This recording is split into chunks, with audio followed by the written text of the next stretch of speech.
خدمت گزار آئے، کچھ خادمائیں آئیں، کچھ خادم آئے رسول کے پاس کسی جنگ سے. میرے مولا نے کہا بی بی اگر آپ چاہیں تو اپنی مدد کے لیے، ہیلپ کے لیے، چونکہ آپ کو بہت زیادہ کام کرنا پڑتا ہے، تو آپ ایک ارینج کر لیجئے، اپنے بابا کے پاس جائیے اور ان سے بات کر لیجئے. کہتے ہیں اب شوہر نے کہا تو گئیں. بھائی میری بات سنیے توجہ سے. شوہر نے کہا تو گئیں. وہاں باپ مصروف تھے کسی گفتگو میں کسی سے، تھوڑی دیر کے لیے گئیں، واپس آ گئیں. رسول اللہ کو پتا چلا شہزادی آئی تھی، سارے کام چھوڑ کے شہزادی کے گھر آئے. اے میری نور نظر، اے میری لخت جگر، اے میری فاطمہ، میں فلاں کام میں مصروف تھا، میں نے سنا آپ گئی تھی، کیا وجہ ہے آپ گئی تھی؟ وجہ بتائیے کہ کیوں گئی تھی؟ زیارت کے لیے گئی تھی، ملنے کے لیے گئی تھی، کسی ضرورت کے لیے گئی تھی. باپ پوچھ رہا ہے، بیٹی نہیں بولتی. باپ پوچھ رہا ہے، بیٹی شرم سے نہیں بولتی. اسی میں جملہ ہے خدا کی قسم. آج تک آپ نے بڑے ایام فاطمیہ بڑے بڑے خطیبوں سے سنو گے، آپ مجھ سے سن لیجئے ذرا. آج ایک طالب علم سے، ایک اسٹوڈنٹ سے، باپ پوچھ رہا ہے نہیں بتاتی، باپ پوچھ رہا ہے نہیں بتاتی. میرا مولا بولا یہ نہیں گئی تھی، میں نے بھیجا تھا، تھک جاتی ہیں کام میں، تاکہ ایک نوکرانی کا انتظام ہو جائے. اب جملہ کہنا میرا کام ہے، اس کو آپ درک کرنا آپ کا کام ہے. ارے مسلمانوں، جو اپنے باپ سے بھی نہ مانگے،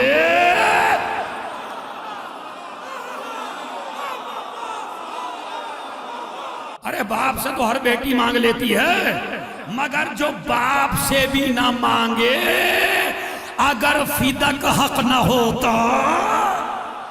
صلوات بھیج دیں محمد اور آل محمد پر.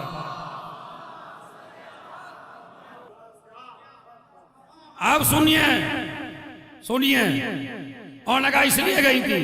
کہا اے علی اور فاطمہ، اگر میں تم دونوں کو ایسی چیز نہ بتا دوں کہ جو دنیا میں بھی کام آئے، آخرت میں بھی کام آئے، تو کیا میں ایسی چیز نہ بتا دوں؟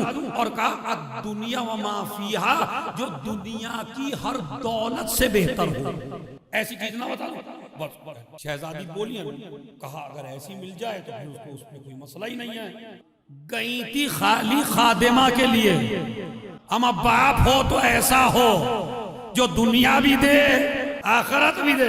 کہا علی اور فاطمہ، تم نماز کے بعد اور سونے سے پہلے، یہ تسبیح کی دو جگہ ہیں، نماز کے بعد بھی ہے، سونے سے پہلے بھی ہے. اب میں بتاؤں گا، جن کا اقتصاد کمزور ہو، جن کے بیماریاں زیادہ ہوں، جن کے پرابلمز زیادہ ہوں، وہ پڑھیں تسبیح زہرا کو.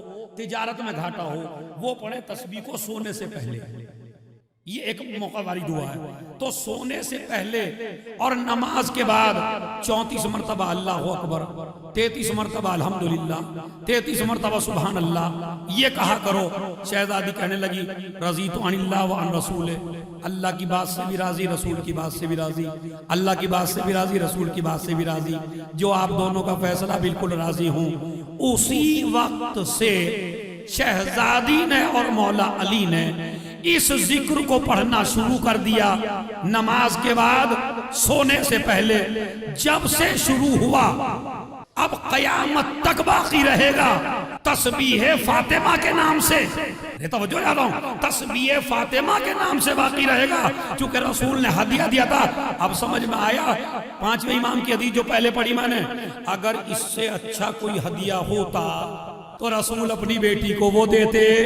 اس کا مطلب ہے اس سے اچھا کوئی ہدیہ نہیں ہے. ایک تو یہ روایت ہے، یہ روایت ہمارے اہل سنت کے یہاں بھی ہے اور اہل تشیع کے یہاں بھی ہے، مگر ایک روایت وہ ہے جو ہمارے یہاں ہے اور ایک آدھ کتاب میں ہے. دیکھیں میں چونکہ ایک طالب علم ہوں تو اس کا کام ہے آپ کو سچ سچ بتانا. اصل تسبیح جہاں سے شروع ہوئی وہاں یہ واقعہ ہے. ایک واقعہ اور بھی ہے کہ جہاں یہ تسبیح کے بارے میں بیان کیا گیا، اور جب لوگ زہرا کا رشتہ مانگنے آئے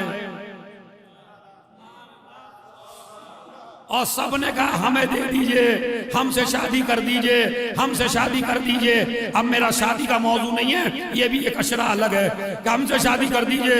رسول نے فرمایا بیٹی اسے دوں گا جس کے دروازے پہ ستارہ اترے،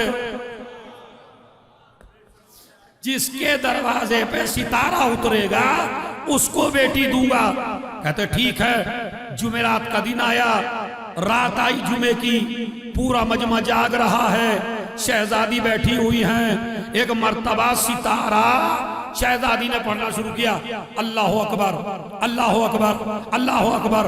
ادھر صحابہ جاگ رہے ہیں جس طرح خیبر میں جاگے تھے، ایسے ہی کوئی ہمارے گھر اتر جائے، ہمارے گھر اتر جائے، ہمارا کوئی مفتی تھوڑی ہے جو ہر کسی کے گھر میں اتر جائے۔ یہ اللہ کا ستارہ ہے، یہ آسمان سے آیا ہے، اما بلندیوں سے کوئی نیچے نہیں آتا۔ بات بس ہونا ہے۔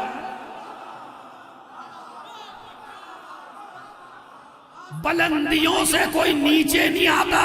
اگر ستارہ کسی اور کے در پہ جاتا تو نیچائی کی طرف آتا، ستارہ اس در پہ آیا کہ جو اور بلند ہو گیا۔ صلوات بھیج دے۔ سوا گھنٹہ مجھے ہو گیا، آپ کو پتہ نہیں چلا۔ صلوات پڑھے محمد علی محمد۔ سنیے دیدو، اللہ اکبر اللہ اکبر اللہ اکبر، 34 مرتبہ اللہ اکبر۔ ستارے نے سجدہ کیا، جیسے ہی دیکھا میری بی بی نے کہ یہ تو علی کے دروازے پہ اترا ہے، خوش ہو کے کہنے لگی الحمدللہ الحمدللہ الحمدللہ۔ ادھر 33 مرتبہ الحمدللہ، تو ستارہ جھکا رہا۔ اس کے بعد اب بلندی کی طرف دوبارہ چلا، سبحان اللہ سبحان اللہ سبحان اللہ۔ اکثر لوگ تو یہ کہتے ہیں کہ ستارے کو دیکھا تو پڑھا، یعنی پہلے ستارے نے حرکت کی، بعد میں شہزادی نے کہا۔ مگر کچھ محقق یہ ہیں کہ شہزادی ستارے کی محتاج نہیں ہے، ستارہ بی بی کی تسبیح کا محتاج ہے۔ پہلے اللہ اکبر کہہ کے اتارا، الحمدللہ کہہ کے جھکایا، سبحان اللہ کہہ کے بلند کر دیا۔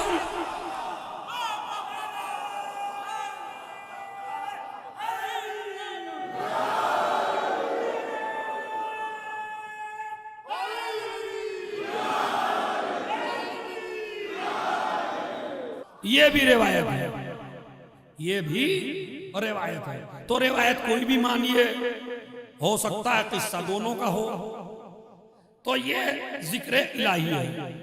اس کے بعد شہزادی نے ایک دھاگا لیا، اب ہسٹری ہے پوری، ایک دھاگا لیا اور دھاگا لینے کے بعد اس میں گرہ لگائی، 100 گرہ۔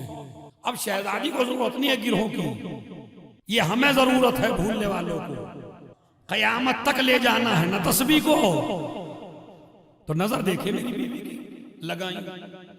اب کافی عرصے تک تو وہ گروہ کی تسبیح چلی جس میں گرے لگے تھے، اللہ اکبر اللہ اکبر۔ اس کے اوپر جو سب سے بڑا کام کیا میری بیوی نے، وہ سنیے کیا، خدا کی قسم سارے کام بڑے، مگر تسبیح کے حوالے سے جو کام کیا نا، جو ذکر الہی کو ہمیشہ تک کے لیے حیات دے دی، وہ کیا کیا؟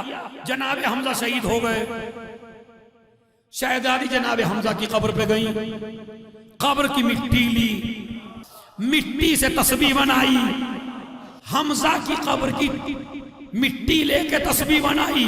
شہزادی یہ کیا کر رہی ہو؟ کہا تسبیح میں شہید کا خون شامل کر رہی ہوں۔ ارے خدا کی قسم، معراج ہے معراج، کا شہید کو جوڑ رہی ہوں ذکر الہی سے، تاکہ شہید کا تذکرہ کبھی ختم نہ ہونے پائے۔ اب سنیے، جب تک حمزہ سب سے بڑے شہید رہے تب تک تسبیح چلی جناب حمزہ کی قبر کی۔ جب حسین آ گئے، بس ابھی باقی ہے وہ انشاءاللہ پھر کبھی. جب حسین آ گئے تو اب تسبیح امام سجاد نے امام حسین کے